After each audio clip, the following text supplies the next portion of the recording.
ಖಾಕಿ ಖಡಕ್ ಡಿಚ್ಚಿ ಕೊಟ್ಟಿದೆ ಡಿ ಬಾಸ್ ಅಂಡ್ ಗ್ಯಾಂಗ್ಗೆ. ಡಿ ಬಾಸ್ ಅಂದ್ರೆ ಯಾರು ಕೂಡ ಅವರ ಬಗ್ಗೆ ಮಾತನಾಡುವ ಹಾಗೇನೆ ಇರಲಿಲ್ಲ. ಪ್ರಮುಖವಾಗಿ ಈಗ ಡಿ ಬಾಸ್ ಅಂತ ಹೇಳಿದ್ರೆ ಅವ್ರ ಬಗ್ಗೆ ಯಾರಾದ್ರೂ ಮಾತಾಡಿದ್ರೆ ಅವರ ಫ್ಯಾನ್ಸ್ ಯಾವ ರೀತಿಯಾಗಿ ರೊಚ್ಚಿಗೆದ್ದಿದ್ರು, ಯಾವ ರೀತಿಯಾಗಿ ಎಲ್ಲರ ಮೇಲೆ ಕಾಮೆಂಟ್ಸ್ ಮಾಡ್ತಾ ಇದ್ರು, ಯಾವ ರೀತಿಯಾಗಿ ಟ್ರೋಲ್ಗಳನ್ನ ಮಾಡ್ತಾ ಇದ್ರು ಗೊತ್ತಿದೆ. ಆದ್ರೆ ಇಂತಹ ಪ್ರಕರಣದಲ್ಲಿ, ಅದರಲ್ಲೂ ಪ್ರಮುಖವಾಗಿ ರೇಣುಕಾ ಸ್ವಾಮಿಯನ್ನ ಕೊಲೆ ಮಾಡಿದ ಪ್ರಕರಣದಲ್ಲಿ ಯಾರು ಕೂಡ ಈಗ ಅವರ ಪರವಾಗಿ ಮಾತಾಡ್ತಿಲ್ಲ, ಒಂದಷ್ಟು ಅಂಧ ಅಭಿಮಾನಿಗಳನ್ನ ಹೊರತುಪಡಿಸಿದ್ರೆ. ಆದ್ರೆ ಇಲ್ಲಿ ನಮ್ಮ ಖಾಕಿ ಪಡೆಗೆ ನಾವು ಸಲಾಂ ಹೇಳಲೇಬೇಕು, ಪೊಲೀಸರಿಗೆ ನಾವು ಶ್ಲಾಘನೆಯನ್ನ ವ್ಯಕ್ತಪಡಿಸಲೇಬೇಕು. ಯಾಕಂತ ಹೇಳಿದ್ರೆ ಈ ಪ್ರಕರಣದಲ್ಲಿ ದರ್ಶನ್ ಅವರ ಹೆಸರಿದೆ, ಅವರ ಪಾತ್ರ ಇದೆ. ಅದರ ಬಗ್ಗೆ ಖಚಿತತೆಯನ್ನು ಪಡ್ಕೊಂಡಂತಹ ನಮ್ಮ ಪೊಲೀಸರು ಯಾರ ಪ್ರಭಾವಕ್ಕೂ ಮಣಿಯದೆ, ಯಾರ ಒತ್ತಡಕ್ಕೂ ಬಗ್ಗದೆ ಜಗ್ಗದೆ ಇಲ್ಲಿ ಹೀಗಾಗಿದೆ, ಒಂದು ಸಾವಾಗಿದೆ, ಇವರ ಪಾತ್ರ ಇದೆ ಅಂತ ತಿಳ್ಕೊಂಡಂತಹ ಪೊಲೀಸರು ಯಾರಿಗೂ ತಿಳಿಸದೆ, ಅದರಲ್ಲಿ ಯಾರಿಗೂ ಒಂದು ಸುಳಿವನ್ನು ಬಿಟ್ಟು ಕೊಡದೆ ನೇರವಾಗಿ ಅಲ್ಲಿ ಮೈಸೂರಿಗೆ ಹೋಗ್ತಾರೆ. ಮೈಸೂರಿಗೆ ಹೋಗಿ ಅಲ್ಲಿ ಕಾದು ಎಲ್ಲಿ ಬರ್ತಾ ಇದ್ದಾರೆ ಏನು ಅನ್ನೋದನ್ನ ತಿಳ್ಕೊಂಡಂತಹ ಪೊಲೀಸರು ನೇರವಾಗಿ ದರ್ಶನ್ನ ಕರ್ಕೊಂಡು ಬರ್ತಾರೆ. ಕರ್ಕೊಂಡು ಬರುವ ಸಂದರ್ಭದಲ್ಲೂ ಕೂಡ ತನ್ನ ದರ್ಪವನ್ನ ದರ್ಶನ್ ತೋರಿಸಿದ್ದಾರೆ, ತೋರಿಸಿಲ್ಲ ಅಂತ ಹೇಳಿಲ್ಲ, ನಾನ್ ಬರಲ್ಲ, ನಾನು ಇದರಲ್ಲಿ ಇಲ್ಲ ಅನ್ನುವಂತಹ ವಿಚಾರವನ್ನ ಹೇಳಿದ್ದಾರೆ.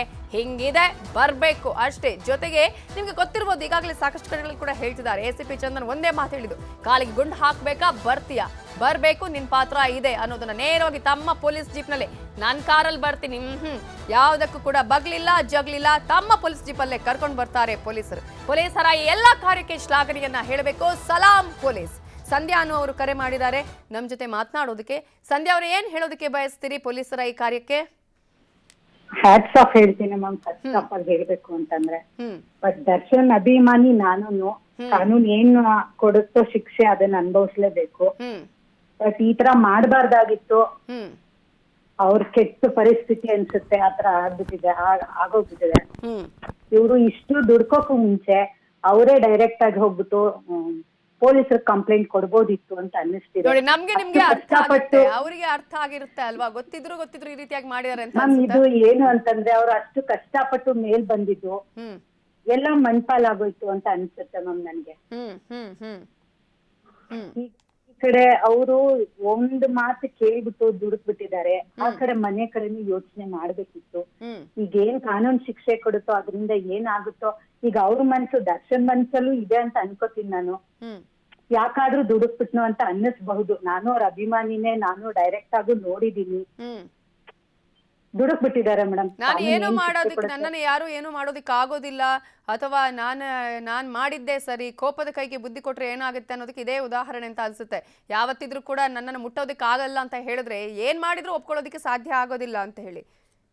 ಎಸ್, ಥ್ಯಾಂಕ್ ಯು ಸಂಧ್ಯಾ ಅವರೇ, ನ್ಯೂಸ್ 18 ಜೊತೆ ಮಾತಾಡೋದಕ್ಕಾಗಿ. ಉದಯ್ ಅನ್ನೋರು ಕರೆ ಮಾಡಿದ್ದಾರೆ. ನಮಸ್ತೆ ಉದಯ್ ಅವರೇ. ನಮಸ್ಕಾರ ಮೇಡಮ್. ನಮಸ್ಕಾರ ಮೇಡಮ್. ಹೇಳಿ ಉದಯ್ ಅವರೇ. ನಾನು ಗಿರಿನಗರದಿಂದ ಮಾತಾಡ್ತಾ ಇದ್ದೀನಿ. ಇನ್ಸ್ಪೆಕ್ಟರ್ ದಯಾನಂದ್ ಇದಾರಲ್ಲ, ಕಮಿಷನರ್ ದಯಾನಂದ್, ಅವ್ರಿಗೆ ಹ್ಯಾಟ್ಸ್ ಆಫ್ ಅನ್ಬೇಕು. ಏನಂದ್ರೆ ನಿಯತ್ ಮನುಷ್ಯ. ಅವ್ರು ಪೊಲೀಸ್ ಅವ್ರನ್ನೇ ಸಸ್ಪೆಂಡ್ ಮಾಡಿದ್ದಾರೆ, ಸರಿಯಾಗಿ ಕೆಲಸ ಮಾಡೋರ್ನ. ದರ್ಶನ್ ಯಾವ ಲೆಕ್ಕ? ಆಮೇಲೆ ಇನ್ನೊಂದೇನಂದ್ರೆ, ಅದು ಪ್ರಕಾಶ್ ರೈ ಮತ್ತೆ ಇದ್ರಲ್ಲಿ ಫಿಲಮ್ ಅಲ್ಲಿ ಮಾಡಿದಾರಲ್ಲ, ಅವ್ರ ಹೆಸರು ಕಿಶೋರ್ ಅಂತ. ಪೊಲೀಸ್ ಆಫೀಸರ್ ಆಗಿ ಮಾತೆತ್ತರ್ ಮೋದಿ ಸರಿ ಇಲ್ಲ, ಅವ್ರ ಕೆಲಸ ಇದೆ, ಮೋದಿ ಬೈಯಕ್ಕೆ ಹುಟ್ಟಿರೋದು ಅನ್ನಂಗೆ. ನಾವು ಯಾವ್ದೋ ಇಂಟರ್ವ್ಯೂ ನಲ್ಲಿ ಹೇಳಿದಾಗ ನೀವುಗಳೇ ಮಾಡಿದೀರಾ, ನೀವು ಸುವರ್ಣ ನ್ಯೂಸ್ ಅವ್ರು ನಿಯತ್ತಾಗಿ ಪ್ರಸಾರ ಮಾಡ್ತಿದ್ದೀರಾ. ಆಮೇಲೆ ಇನ್ನೊಂದು ವಿಷಯ ಏನಂದ್ರೆ, ನಾವು ಯಾರೇ ತಪ್ಪು ಮಾಡಿದ್ರು ಮಾತಾಡೋದೇ ಅಂತಾರೆ. ಆ ಕಿಶೋರ್ ಮತ್ತೆ ಪ್ರಕಾಶ್ ರೈ ಇವಾಗ ಎಲ್ಲೋದ್ರು ಅವರು, ಇವಾಗ ಎಲ್ಲೋದ್ರು ಅವರು ಅಂತ. ಎಸ್ ನಿಜ. ಒಂದು ಪ್ರಶ್ನೆ ಅವರಿಗೂ ಕೂಡ ಕೇಳಬೇಕಾಗತ್ತೆ. ಜೊತೆಗೆ ನಮ್ಮ ಪೊಲೀಸರ ಬಗ್ಗೆ ಸಾಕಷ್ಟು ಜನ ಮಾತಾಡ್ತಾ ಇದ್ರು, ಇವರು ಆ ರೀತಿಯಾಗಿ ಮಾಡ್ತಾರೆ, ಈ ರೀತಿಯಾಗಿ ಇನ್ಫ್ಲೂಯೆನ್ಸ್ ತಗೊಂಡ್ರೆ ಏನು ಕೆಲಸ, ಈ ರೀತಿಯಾಗಿ ಮಾಡಲ್ಲ ಅಂತ ಹೇಳಿ. ಬಟ್ ಇದು ಒಂದು ಎಲ್ಲರಿಗೂ ತಕ್ಕ ಪಾಠ, ಜೊತೆಗೆ ಎಲ್ಲರಿಗೊಂದು ಬೆಸ್ಟ್ ಮೆಸೇಜ್ ಅಂತ ನಾವು ಅನ್ಕೊಳ್ಬಹುದಾ, ಹೇಗೆ? ಓಕೆ, ಅವರ ಸಂಪರ್ಕ ಕಟ್ ಆಗಿದೆ. ವರಮಹಾಲಕ್ಷ್ಮಿ ಬೆಂಗಳೂರಿನಿಂದ ಕರೆ ಮಾಡಿದ್ದಾರೆ. ವರಮಹಾಲಕ್ಷ್ಮಿ ಅವರೇ ನಮಸ್ತೆ. ನಮಸ್ತೆ ಮೇಡಮ್. ನಮಸ್ತೆ ಮೇಡಮ್. ಹೇಳಿ ವರಮಹಾಲಕ್ಷ್ಮಿ ಅವರೇ. ಏನ್ ಮೇಡಮ್, ನಮ್ಮ ಮನೆ ಹೆಣ್ಮಗುಗೆ ಕಷ್ಟ ಆಗಿರೋ ತರ ಆಗಿದೆ ಮೇಡಮ್. ನಮ್ಗೆ ತುಂಬಾನೇ ಬೇಜಾರಾಗ್ತಾ ಇದೆ ಮೇಡಮ್. ನಮ್ಮ ಮನೆ ಮಕ್ಕಳಿಗೆ ಯಾವ ತರ ಕಷ್ಟ ಆಗುತ್ತೆ ಅದೇ ತರ ಕಷ್ಟ ಆಗ್ತಾ ಇದೆ. ಮುಟ್ಟುಗೋಲ್ ಹಾಕ್ಬೇಕು ಮೇಡಮ್, ಅವ್ನ ಆಸ್ತಿ ಏನಿದೆ ಎಲ್ಲ ಮುಟ್ಟುಗೋಲ್ ಹಾಕಿ ಆ ಹೆಣ್ಣು ಮಗುಗೆ ಒಂದ್ ನ್ಯಾಯ ಕೊಡಿಸ್ಬೇಕು ಮೇಡಮ್. ಪೊಲೀಸ್ ಅವ್ರು ಇವತ್ ಮಾಡ್ತಾ ಇರೋ ಕರ್ತವ್ಯ ತುಂಬಾ ಚೆನ್ನಾಗಿ ಕರ್ತವ್ಯ ಮಾಡ್ತಾ ಇದ್ದಾರೆ. ಮುಟ್ಟುಗೋಲ್ ಹಾಕಿ ಅವ್ನ ಏನಿದೆ ಆಸ್ತಿ ಅದೆಲ್ಲ ನನ್ನ ಹೆಣ್ಣು ಮಗು ಕೊಟ್ಬಿಡ್ಬೇಕು ಮೇಡಮ್. ಆ ಬಡಪಾಯಿ ಮಗು ಅದೆಷ್ಟೊಂದು ಮೆಚೂರ್ಡ್ ಇಲ್ಲ ಮೇಡಮ್, ಮಾತಲ್ಲೂ ಏನ್ ಮಾತಾಡುತ್ತೆ ಮೇಡಮ್? ನಿಜ. ಏನ್ ಮಾತಾಡ್ತಾರೆ ಹೇಳಿ ಮೇಡಮ್? ತುಂಬಾನೇ ಪೊಲೀಸ್ ಅವರಿಗೆ ತುಂಬಾನೇ ನಾವು ಅವ್ರದ್ದು ಕಾಲ್ ಮುಗಿಬೇಕು ಮೇಡಮ್. ನಾವು ಕಾಲ್ ಮುಗಿಬೇಕು ಮೇಡಮ್.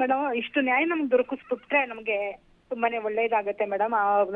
ರೇಣುಕಾ ಸ್ವಾಮಿ ಆತ್ಮಕ್ಕೂ ಶಾಂತಿ ಸಿಗತ್ತೆ. ನಿಜ ನಿಜ. ತುಂಬಾನೇ ಹೌದು ಮೇಡಮ್, ನ್ಯಾಯ ಸಿಗಬೇಕು ಈ ಪ್ರಕರಣದಲ್ಲಿ. ನ್ಯಾಯ ಸಿಗಬೇಕು. ನಾವು ಇಲ್ಲ ಮೇಡಮ್, ಅವ್ರು ಹೇಳ್ತಾ ಇದ್ರು ಅಪ್ಪು ಇವರೆಲ್ಲ ಯಾರೋ ದರ್ಶನ್ ಅಭಿಮಾನಿಗಳು ಆತರ ಈ ತರ ಅಂತ ಹೇಳ್ಬಿಟ್ಟು ಅಪ್ಪು ಸತ್ತು ಅವ್ರು ದೇವರ ಅನ್ಸ್ಕೊತಾ ಇದ್ದಾರೆ. ಇವ್ನು ಇರೋವಾಗ್ಲೇ ರಾಕ್ಷಸ ಅನ್ಸ್ಕೊಂಡಿದ್ದಾನಲ್ಲ ಮೇಡಮ್. ನಿಜ ನಿಜ. ನಿಜ. ಧನ್ಯವಾದಗಳು ವರಮಹಾಲಕ್ಷ್ಮಿ ನ್ಯೂಸ್ 18 ಜೊತೆ ಮಾತನಾಡಿದಕ್ಕಾಗಿ. ಕೃಷ್ಣ ಮೈಸೂರಿನಿಂದ ಕರೆ ಮಾಡಿದ್ದಾರೆ. ಕೃಷ್ಣ ಅವರೇ ನಮಸ್ತೆ. ನಮಸ್ತೆ ಮೇಡಮ್. ಎಸ್, ಪೊಲೀಸರು ಯಾವುದಕ್ಕೂ ಬಗ್ಗದೆ ಜಗ್ಗದೆ ಇಲ್ಲಿ ತಮ್ಮ ಕರ್ತವ್ಯ ಎಷ್ಟು ಮೆರೆದಿರೋದ್ರ ಬಗ್ಗೆ ಏನ್ ಹೇಳಕ್ ಬಯಸ್ತೀರಿ? ಹೌದು, ಅದೇ ಮೇಡಮ್ ಖುಷಿ ಆಯ್ತಿರೋದು. ಪೊಲೀಸರು ನಾವು ಎಷ್ಟು ದಿನ ಬೋಯ್ತಿದ್ದೋ, ಕಳ್ಳರು ದುಡ್ಗೋಸ್ಕರ ಹಿಡಿತಾರೆ ಹೆಲ್ಮೆಟ್ ಅಲ್ಲ ಇದ್ ಮಾಡ್ತಿದ್ದೋ. ಈ ಕೇಸ್ ದೊಡ್ಡ ಸಲ್ಯೂಟ್ ಹಿಡಿಬೇಕು ಅವ್ರು ಪೊಲೀಸ್ನವ್ರಿಗೆ. ಯಾಕಂದ್ರೆ ದರ್ಶನ್ ಹೆಸರು ಬಂದಿದ್ರು ಕೂಡ ಈ ಕೇಸ್ ಮುಂದಕ್ಕೆ ಬಂದವ್ರಂದ್ರೆ ಯಾರಾದ್ರೂ ಈ ತರ ಬರಲ್ಲ. ದೊಡ್ಡ ಸ್ಟಾರ್ ಇರೋ ಜಾಗದಲ್ಲಿ ಯಾರು ಬರಲ್ಲ. ಈ ತರ ಎಲ್ಲ ಅವರೇ ಡೀಲ್ ಆಗ್ಬಿಡ್ತಾರ ಬೇಕಾರೆ ಅಂತಾರಲ್ಲ. ಪೊಲೀಸರು 3-4 ಜನ DCP ಇದ್ದಾರಲ್ಲ, ಅದ್ ನಿಜ ಸಲ್ಯೂಟ್ ಹಿಡಿಬೇಕು ಮೇಡಮ್ ಅವ್ರಿಗೆ. ಇವ್ರ ಈ ತರ ಸ್ಟಾರ್ ಆಗಿದ್ಕೊಂಡು ಮಾದರಿ ಆಗ್ಬೇಕು ಜನಗಳಿಗೆ. ಈ ತರ ಮಾಡಿದ್ರೆ ಅಂತ ನಾ ದರ್ಶನ್ ಎಲ್ಲ ಫಿಲ್ಮ್ ನೋಡ್ತೀವಿ. ದರ್ಶನ್ದು ಈ ರೀಸೆಂಟ್ ಆಗಿ ಕಾಟರ ನೋಡಿದೀವಿ. ಅದು ಬಿಟ್ಟು ಈ ತರ ಬಾರಿ ಬೇಜಾರಾಗುತ್ತೆ ನಮಗೂ. ಅವನೊಬ್ಬ ಅಮಾಯಕ, ಅವನು ರೇಣುಕಾ ಸ್ವಾಮಿ, ಅವನು ಕರೆದು ಬುದ್ಧಿ ಹೇಳಿದ್ರು ಕಳ್ಸ್ಬಿಡ್ಬೋದಾಯ್ತು. ಇವ್ರು ಮಾಡಿರೋದಕ್ಕೆ ಈಗ ಒಂದು ಹುಡುಗಿ ಬಾಳ ಆಳೆ. ಈಗ ಹುಡುಗಿ 5 ತಿಂಗಳು ಪ್ರೆಗ್ನೆಂಟ್. ಈಗ ಅವ್ಳ ಲೈಫ್ ಹೆಂಗೆ? ಲಕ್ಷಾಂತರ ರೂಪಾಯಿ ಕೊಡ್ಬೋದು ಇವನು, ಗಂಡ ತಂದು ಕೊಡಕ್ಕಾಗತ್ತೆ ಇವನು? ಅದು ಯೋಚನೆ ಮಾಡೋದು ಮನುಷ್ಯ ಪುಣ್ಯಾತ್ಮ. ನಮ್ಮ ಪುಣ್ಯದರ್ಶಕ ಮನೇಲಿ ಸತ್ರು ದೇವರಾಗ ಪುಣ್ಯಾತ್ಮ ಅವನು. ಈಗಲೂ ಎಲ್ಲರ ಮೇಲೆ ಫೋಟೋ ಇಟ್ಕೊಂಡವ್ರ.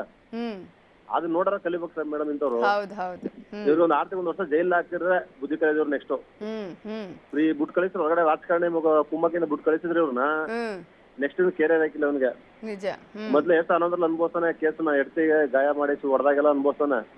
ಆದ ಬುದ್ಧಿ ಈಗಲೂ ಅದೇ ತರ ಬಿಟ್ಕೊಟ್ರೆ ಇವನ್ನ ನೆಕ್ಸ್ಟ್ ದೊಡ್ಡ ಅಂಟಕನ ಆಗೋಯ್ತಾನೆ ಮೇಡಮ್ ಇವನು.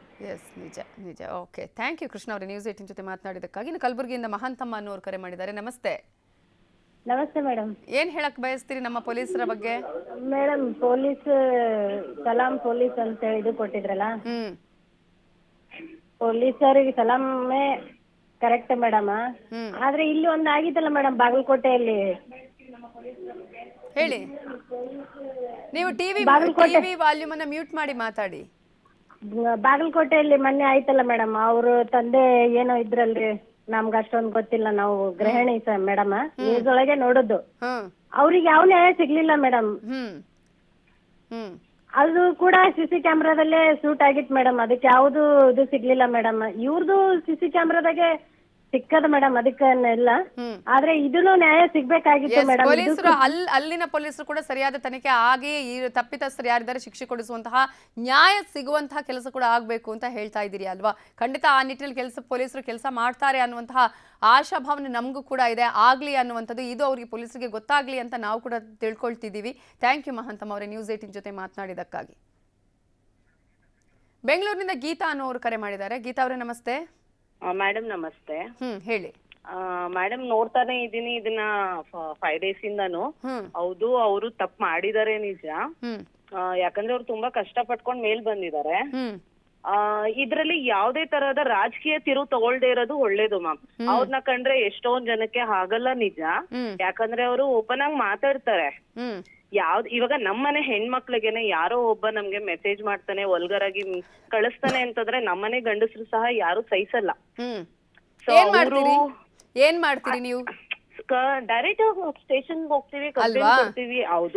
ಹೌದು ಮ್ಯಾಮ್, ಇಲ್ಲ ಅಂತ ಹೇಳ್ತಾ ಇಲ್ಲ. ಇವಾಗ ಅವರು ವಾರ್ನಿಂಗ್ ಕೊಟ್ಟಿದ್ದಾರೆ, ಕರ್ದಿ ಮಾತಾಡಿದ್ದಾರೆ, ಎಲ್ಲ ಆಗಿದೆ. ಹೌದು, ದರ್ಶನ್ ಸರ್ ಮಾಡಿರೋದು ತಪ್ಪು. ಅವ್ರ ಇವ್ರಿದಾರಲ್ಲ ವೈಫ್, ಅವರು ಎತ್ತಿ ಕೊಟ್ಟಿದ್ದಕ್ಕೆ ಅವ್ರು ಮಾತಾಡಿದ್ದಾರೆ, ಹೌದಲ್ವಾ? ಇವಾಗ ಶಿಕ್ಷೆ ಏನ್ ನಡೀತಾ ಇದೆಯೋ ಅದು ಕೊಡ್ಲಿ. ಇವಾಗ ಪಬ್ಲಿಕ್ ಗೆ ನೋಡಿ ಮ್ಯಾಮ್, ನಮ್ಗೆ ಏನು ಗೊತ್ತಿರಲ್ಲ ಒಳಗಡೆ ಏನಾಗಿದೆ ಏನಾಗಿಲ್ಲ ಅಂತ. ಅಂದ್ರೆ ನಿಮ್ ಪ್ರಕಾರ ಸಾಯಿಸಿರೋದು ತಪ್ಪಲ್ಲ ಅಂತನಾ? ಇಲ್ಲ ಮೇಡಮ್, ಸಾಯಿಸಿರೋದು ಖಂಡಿತವಾಗ್ಲೂ ತಪ್ಪು. ಆದ್ರೆ ಇದರಲ್ಲಿ ಯಾವ್ದೇ ತರಹದ ರಾಜಕೀಯ ತಿರುವು ತಗೊಳೋದ್ ಬೇಡ. ಕೊಡ್ಲಿ, ಪನಿಷ್ಮೆಂಟ್ ಕೊಡ್ಲಿ, ಏನಿದೆಯೋ ಕಾನೂನ್ ಇದೆ, ಪನಿಷ್ಮೆಂಟ್ ಕೊಡ್ಲಿ, ಬೇಡ ಅಂತ ಹೇಳ್ತಾ ಇಲ್ಲ. ಬಟ್ ಇದು ಏನ್ ಆಗ್ತಿದೆ ಅಂದ್ರೆ ಸುಮ್ನೆ ಏನೇನೋ ಒಳಗಿಂದೊಳಗೆ ಎಲ್ಲ ಏನು ಗೊತ್ತಿಲ್ಲ ಅಂದ್ರೂ ಸುಮ್ನೆ ಯಾರ್ಯಾರೋ ಏನೇನೋ ಮಾತಾಡೋದು ಸರಿ ಅಲ್ಲ. ಹೌದು, ಆ ಹೆಣ್ಮಗುಗೆ ನ್ಯಾಯ ಕೊಡಿಸ್ಬೇಕು, ನಿಜ, ಇಲ್ಲ ಅಂತ ಹೇಳಲಿಲ್ಲ. ಇದರಲ್ಲಿ ಏನು ಆಗಿದೆ ಸರಿಯಾದಂತಹ ಶಿಕ್ಷೆ ಅವರಿಗೆ ಆಗ್ಬೇಕು, ನ್ಯಾಯ ಸಿಗ್ಬೇಕು, ಅಷ್ಟೇ ಅಲ್ವಾ ನಮ್ಮೆಲ್ಲರ ಉದ್ದೇಶ ಇರುವಂತದ್ದು. ಮೇಡಮ್, ಅಷ್ಟೇ. ಇದ್ರಲ್ಲಿ ಯಾವುದೇ ತರಹದ ರಾಜಕೀಯ ತಿರುವು ಬೇಡ ಅಂತ. ಎಸ್, ಥ್ಯಾಂಕ್ ಯು ಗೀತಾ ಅವರೇ, ನ್ಯೂಸ್ 18 ಜೊತೆ ಮಾತನಾಡಿದ